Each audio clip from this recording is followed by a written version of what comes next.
जिल्हा साप्ताहिक वृत्तपत्र संघटनेची जिल्हा कार्यकारिणीची निवड बिनविरोध करण्यात आली आहे। यावेळी साप्ताहिक वृत्तपत्र संघटनेच्या नंदुरबार जिल्हाध्यक्षपदी ज्ञानेश्वर गवळे यांची सर्वानुमते निवड करण्यात आली आहे। यावेळी नंदुरबार जिल्हा साप्ताहिक वृत्तपत्र संघटनेचे संस्थापक अध्यक्ष हंसराज चौधरी, मावळते अध्यक्ष राजू पाटील यांच्या अध्यक्षतेखाली जिल्हा कार्यकारिणीची बैठक नेहरू चौकातील पत्रकार भवनात घेण्यात आली।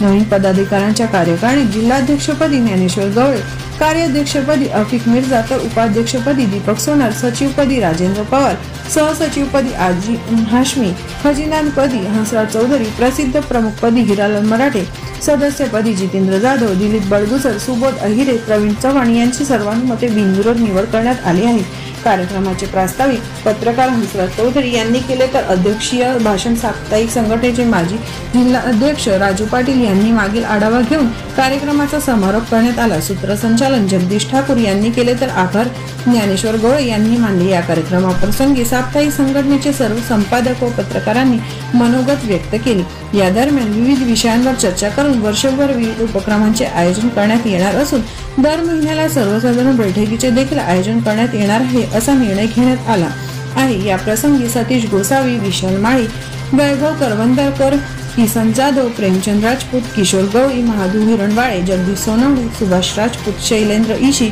मनोज समशेर, अखिल पिंजारी, बापू ठाकरे, वसंत कोडक, दिनेश सोनवणे, जितेंद्र पाटील, MD शाह, महेंद्र चौधरी, महेंद्र चित्ते, चिरोगुद्दीन शेख आदी उपस्थित होते। नंदुरबार शासकीय विश्रामगृह येथे आज रविवारी 31 डिसेंबर 2024 रोजी सायंकाळी 4 वाजता जिल्हा काँग्रेस कमिटीच्या झोपडपट्टी पुनर्वसन विभागाचे उत्तर महाराष्ट्र अध्यक्ष दिलावर शेख आदर्श यांच्या अध्यक्षतेखाली पदनियुक्ती कार्यक्रम संपन्न झाला। जिल्हा काँग्रेस कमिटीच्या झोपडपट्टी पुनर्वसन विभागाचे उत्तर महाराष्ट्र अध्यक्ष दिलावर शेख आदर्श यांनी जिल्ह्यातील गोरगरिबांना त्यांच्या हक्काचे घर मिळावे याकरिता गेल्या अनेक वर्षांपासून मोठे आंदोलन केले आहे।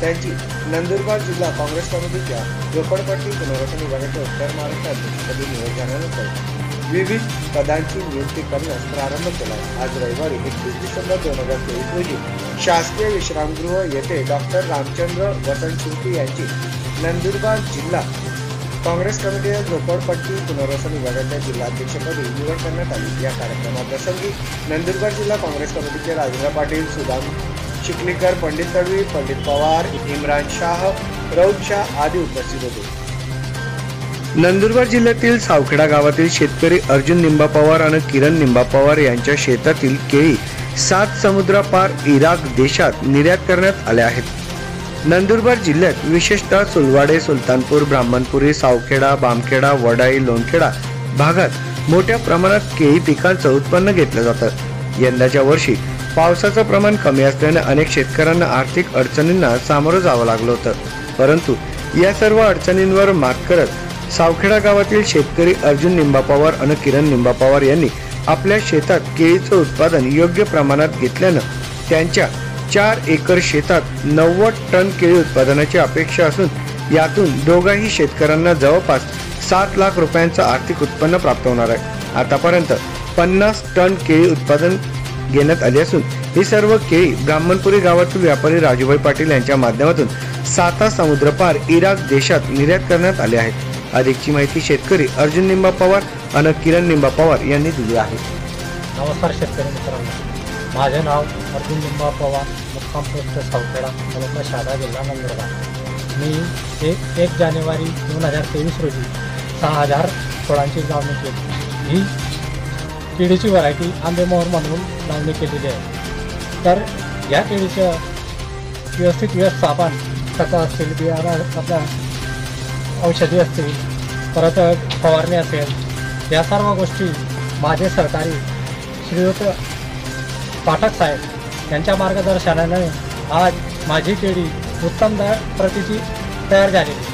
ही उत्तम प्रतीची तयार झाल्यामुळे आमचे व्यापारी श्रीयुत भावनपुरीवाले राजूभाई पाटील यांना मी दाखवल्यानंतर ही केळी एक्सपोर्ट क्वालिटीची असल्यामुळे ही इराक या आखाती देशात त्यांनी पाठवण्याचा निर्णय घेतला आणि आतापर्यंत हे दुसरा कंटेनर हे आखाती देशात पाठवतोय।